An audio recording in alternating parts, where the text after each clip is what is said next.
Welcome back to Way of the Wrench. We are starting a brand new series called How to Become a Gearhead. If you are one of those people that doesn't know much about cars and you want to know how to become a gearhead, it all starts with the basics. And this series is going to start with fuses, and it starts right now.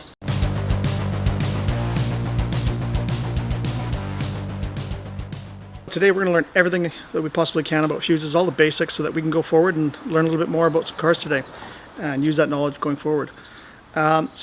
First of all, what does a fuse look like? So these are blade type fuses. These are one of the most common ones. They can come in kind of a mini shape or a regular shape. They can even get bigger ones called maxi fuses. If I had to describe what a fuse looks like to somebody, I would say that it looks like a rectangular piece of plastic that's clear to look through.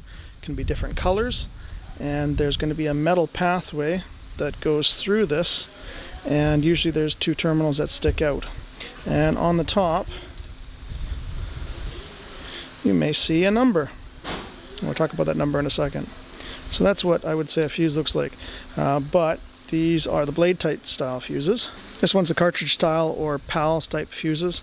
It's just basically like a box. You can still see the metal pathway in there, and hard to see, but there's a number on top. It says 40.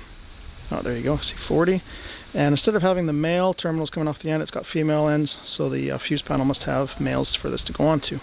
So you see these in a lot of imports and newer cars. Now, if you got an old type of car, you might see one of these guys. So this is a older style. It's made of glass here, but you can still see the little wire inside there that would blow when it gets to the proper rating. And then on the very end here, you can see what it's going to be rated at. It'll be stamped in there. And these two metal contacts attach to the wire, and this is what would plug into your fuse panel. Now, another type of fuses, because they do come in different shapes and sizes, just to give you an idea, this is a heavy-duty fuse. You can tell this is up for 100 amps. But same idea, we've got a contact that you can bolt into a fuse holder for this type of style. And the little wire in between, the little pathway, is what would melt. And you can see that's considerably bigger because of the 100 amp rating. I have a simplified circuit here. Imagine this is two headlight bulbs. I've got a power supply hooked up for positive and negative, so imagine this is our battery here. So we have our pathway for our electricity to flow, and here we've got an inline fuse holder with a 10 amp fuse, and it continues on to a switch, to our light bulbs, which are in series, and then back to our ground. So if I flick the switch here, you can see that the lights are coming on. Now that we know what a fuse looks like, what does it actually do for us? Why is it in there? Well, a fuse is a sacrificial part that blows or melts itself, the little pathway in between, whenever there is any more current or amperage that is rated on the top of the fuse. So for example, in this one here, it says 10 on it. So if this circuit ever experiences anything more than 10 amps, the fuse will melt. And because this is a good fuse, if it melts, it will break the connection or the pathway for the electricity to flow. And so if I pull the fuse, it's the same as if it blows. Okay, notice that the electricity stops and the light bulbs go out. Now, if the problem gets fixed and a new fuse gets put in, you can see that now that electricity is under the 10 amps and flowing through the fuse and going through the rest of the circuit okay. All right, next up is how to test a fuse. So once you've removed the fuse from the fuse panel, how can you actually test to make sure this is a good working part? So first one is pretty easy. Anybody can do it without any tools. All you do is you take the fuse out and look through it. And if you're having a hard time, you can look up to a light to help you see through it a little better. And if you see that little U-shaped bit of metal that is connected and there's no break in between them, that means this is a good fuse. If you saw it all broken, then that would be not a good fuse and it would be needing to be replaced. Okay, now the other way you can check a fuse if you're still not sure visually, if you have a multimeter, it doesn't have to be anything crazy expensive. What you need to do is get it to the section that has the little omega symbol right there, which stands for ohms. And what we're doing is we're checking for the resistance. Now, just about any of these work, but probably closer to the lower. And if you're going to do a continuity check to see if the wires are together, you need to check your meter first. So if you notice that it says 1 right now, 1 means that it is open-ended. There's so much resistance between this black and red terminal that it can't read it, so it shows it as 1. Some meters might actually say OL, which stands for over limit. Now to test it, all you do is you put them together.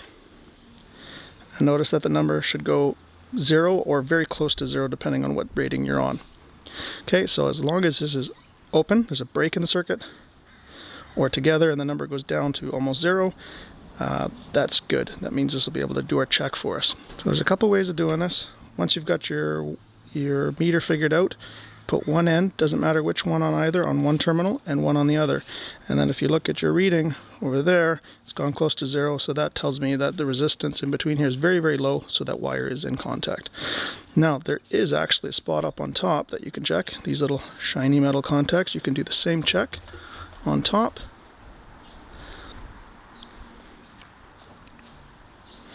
And why this is useful is you can actually check a whole fuse panel very quickly. So what does it look like when a fuse blows? Well, this one is rated for 1 amp, so I'm going to turn on the power supply and it does over 30 amps, so we should see a pretty spectacular little explosion, little light, and then see the wire melt.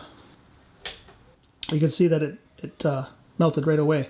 And if we take a look at it, very hard to see this, but it's actually loose and rolling around in there. So it's not connected anymore. And no good. Here's the blade style fuse. It's 3 amps rated, and I'm going to put 5 or 10 amps in it, and you'll see it blow here. Ah, there we go. That was kind of cool. I'll probably try to put that in slow-mo so you guys can actually see that go. So if we look at this thing, okay, this one is kind of hard to tell, at least on the camera anyway. So this is a perfect candidate to check it with a test light or to check it with a multimeter, how I showed you. Really hard to tell, but that little spot right there is weak, and then if you take it out to take a look at it, it's actually broken. So you can see that that little connection between there has broken, and this thing is completely loose and apart. So bad fuse. Causes a fuse to pop or blow. Well, usually what it is there's a short in our circuit, otherwise known as a short circuit. So I like to teach that short circuits are shortcuts. So the electricity normally has to go through the circuit, through a load, get used up, and come back to the battery. But if we have a shortcut and this electricity can jump all the way back to here without having to do any work, what happens is the full amperage of the battery can now flow through that shortcut, and the pathway that it's using for that shortcut is going to get a lot of amperage. We're talking 600, 700, 800 amps, and for little wires, that's going to make them heat up and melt. So for an example here, I have a thin wire that I've put directly to my ground. And remember, ground could be negative terminal on the battery, but it could also be anywhere on the engine or any on the metal frame parts of the car. So imagine that this wire is sitting inside of a car, and right here it goes through a thin sheet metal piece, maybe the firewall, and it's been rubbing or chafing on there for a bunch of years, and now the metal wire inside is actually touched to that. So what I'm going to set up here and simulate is that this wire is one of our normal wires in the circuit that is now directly short to our ground.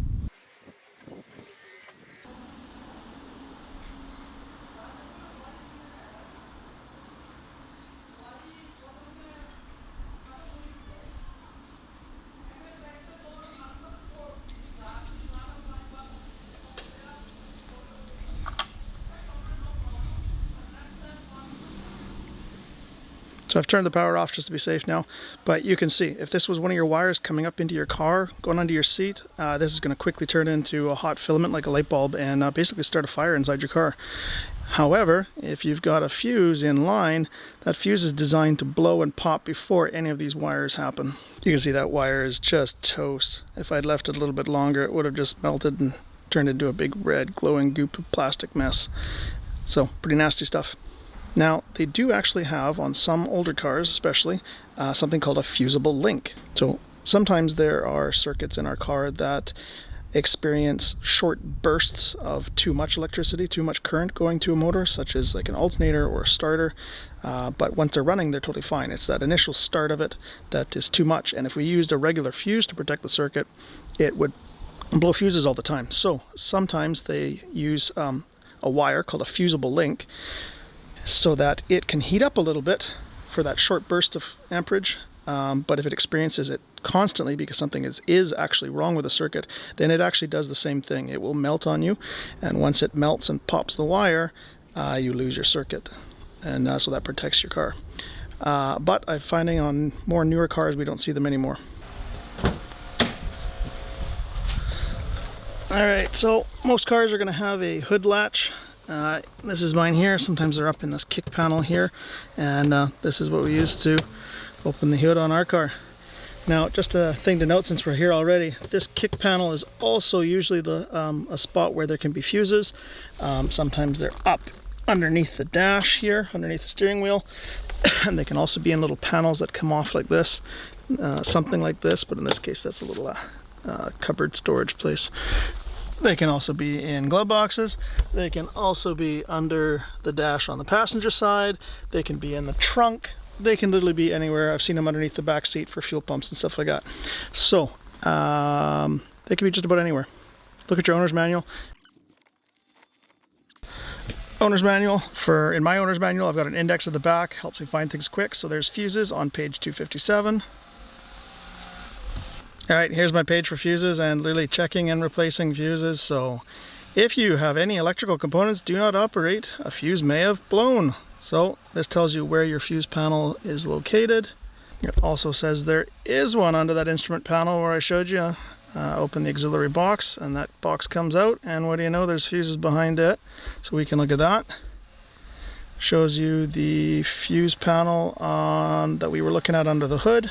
And then there is literally a whole bunch of pages on telling you exactly which fuse is for what part, for which fuse panel, what the amperage should be, and if the abbreviation doesn't make sense, so for example, ST, well, what do you know? ST is actually for starting system, so you might not have known that. So this stuff's in your owner's manual. All right, now that we know there actually is a fuse panel in here, let's pop this open. And from the instructions, it said it pops out, and then it looks like it just slides the pins out the side there. And what do you know, there's our fuse panel in there, and some more relays and lots of other goodies that we're going to get into in future videos.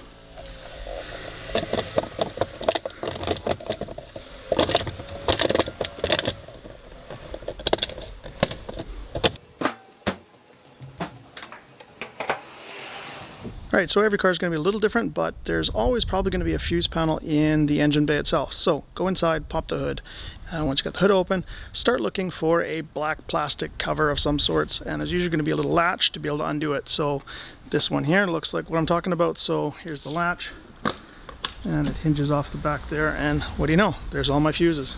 So what's inside of a fuse panel? Well, we've got a whole bunch of stuff here that we can see.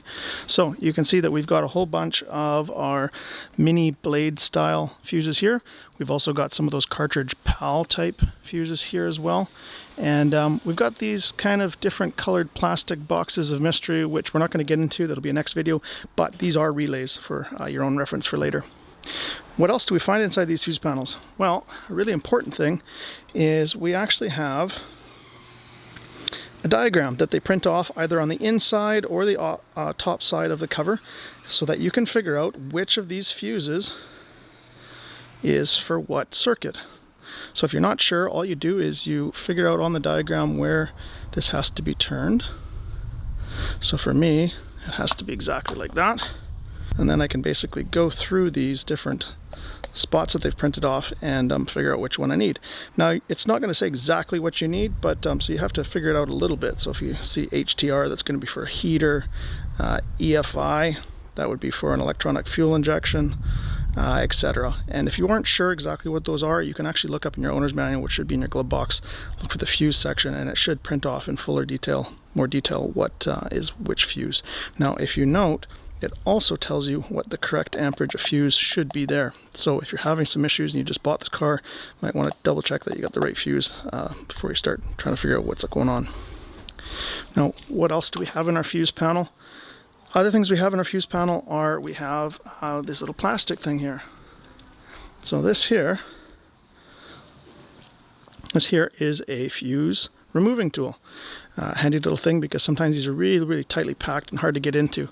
So all you do is you open it up, grab the fuse, and kind of grab as low as you can, kind of pinch it as you pull out the fuse, like this.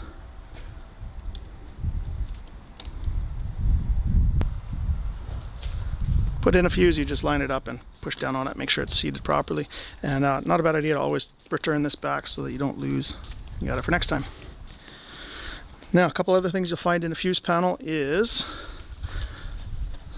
if it's a really nice, well-designed car manufacturer, they will actually give you some spare fuses, so that if you had something happen on the side of the road and you don't have any tools, well, you actually have some extra fuses as well. So these 3 here are extra fuses in case I blow any of those ones there. Now when you're putting your fuse cover back on, just take a look and inspect the parts. You know, you should have done that actually before you took it off. If you notice that this side has a little clip, so there's a little clip right here. And on this side, it's actually just 2 little square holes, so this is your hinge side. So the back side you should put on and locate first, and then just hinge and pop it back into place.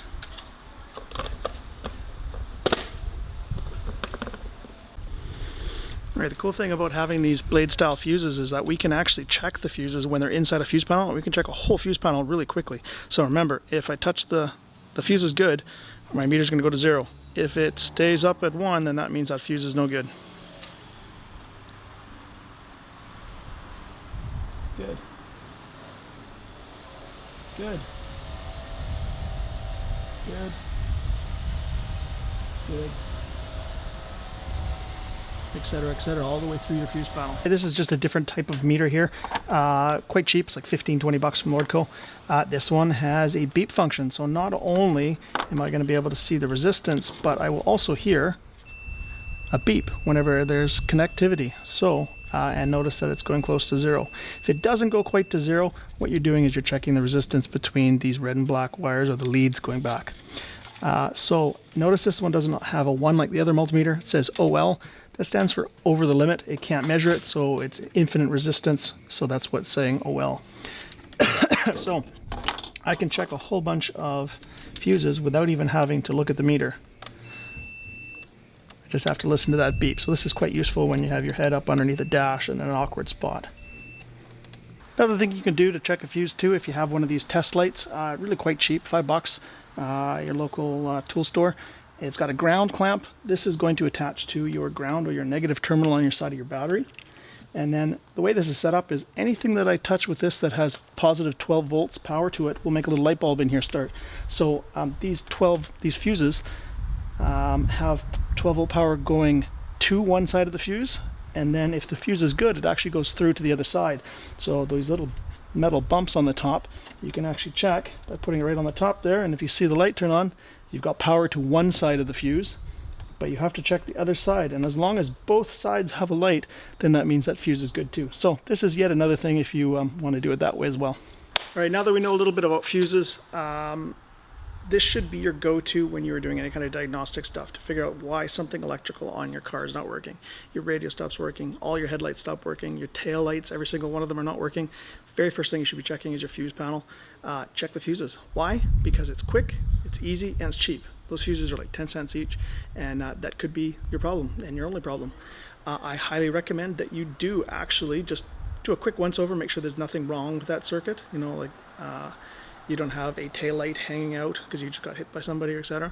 But beyond that, get a fuse, 10-cent fuse, put a new one in of the same exact amperage. Never ever put one up higher than the one that was in there before. Otherwise, you're allowing more amperage to go through that circuit than it's normally allowed, and you could have a wire melt on you. And if that second fuse pops, then I would say you have a definite problem that you have to fix. However, if you put that fuse back in, and another new fuse back in, and it works, and it continues to work, then every now and then these cars have a little hiccup. The part could be slightly rusty on the shaft, and that initial startup to get it going is just a bit too much more than it wants, and the fuse pops. So I have had things in the past where I've washed a car really, really well, and the fan on the radiator actually just had some flash rust develop on the shaft, and the very first time I tried to start the car up, it was just too much, and it actually popped the fuse. And what happened is, hours later, I had my temperatures of my coolant go way too high, and so I had to figure out why, and sure enough, my radiator fan wasn't turning on. And when I put in a fuse, it popped right away, so I knew I had a problem. And when I looked at the radiator fan, I just touched the fan blade to get it to spin, and I actually felt a little resistance to get it going. But once it spun, I put a new fuse in, and I haven't had the problem since. So something to always check. So you've had 2 fuses blow. So you have a problem with your circuit. What do you do next? Well, the most important thing is trying to figure out where that wiring for that circuit is. If you have access to a wiring diagram, either through like a Haynes or Chilton or something online like AllData or Mitchell, that's your best bet. Go find a wiring diagram, look online for it, and actually see where that wire goes to, what parts, and go back out to the car and slowly try to trace out where those wires go. And really you're looking for a short. So somewhere along the line a wire has chafed through or rubbed through the insulation onto a piece of sheet metal or ground for the car, or maybe one of the wires has come out of its loom and it has burnt itself onto a hot exhaust pipe, things like that. So that's your first step, to go look for that. Another thing, when you're starting out and learning about cars and you don't know really too much, it's really common for people to just go and buy a whole handful, dozen of these 10-cent fuses and just keep replacing them one after another after another. Sometimes they last 5 seconds, sometimes they last 5 days before the part gets turned on and the problem starts again. Sometimes these intermittent problems can be hard to solve, but I highly recommend that you don't just keep putting fuses in. You're only asking for a problem, and really you're just wasting your money, even though it is cheap. You're better off after the second fuse blowing, finding the problem and fixing it. Something I learned a long time ago. So part of becoming a gearhead is not only do you know your own car, but you can look at just about any car and start figuring things out very quickly. So we just looked at a 2008 Toyota Yaris. Now we're going to look at a 2003 Toyota Tacoma. Should be somewhat similar, but there's always going to be little differences that screw people up when they're... Yeah, I'm live filming. There's always going to be things that are slightly different, even though everything's the same. So let's take a look at this Tacoma and see how they do it differently on this one. Alright, so you can see this is our fuse panel. It's really obvious because they've actually printed what fuses what and what amperage right on the lid, so that we know that this is a fuse panel. So if we pop this up, usually the way they print it is exactly the way it is. You can quickly figure out which fuse is what and what amperage it's supposed to be. And you can see in here we've got our mini blade style fuses, we've got a bunch of these cartridge or PAL type style fuses, and a bunch more relays, which we'll talk about in a future video. We've also got a inline fuse holder here. Little 10 amp inline fuel fuse. When you start to see these things that are kind of out of the fuse panel, that's not a stock thing. This is something aftermarket. Could be a stereo, could be an alarm, but definitely aftermarket. Other little differences, well, look, in the lid they've done something a little bit different. They've actually added the fuse panel puller fuse remover tool here, and they have some spare fuses here, so that if you have an issue, you've got some extras. And 2 little clips, put this back in. So inside the driver's side door, looking up at the dash under the steering wheel here, here's another one of those panels, and what do you know? You can see right in there that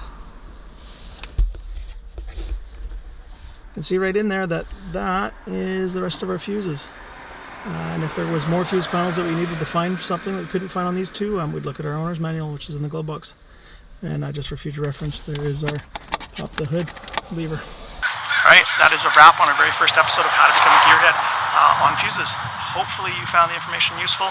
Some of you may be already everything you know, and some of you don't know a lot of this stuff, so that's great. Now you do.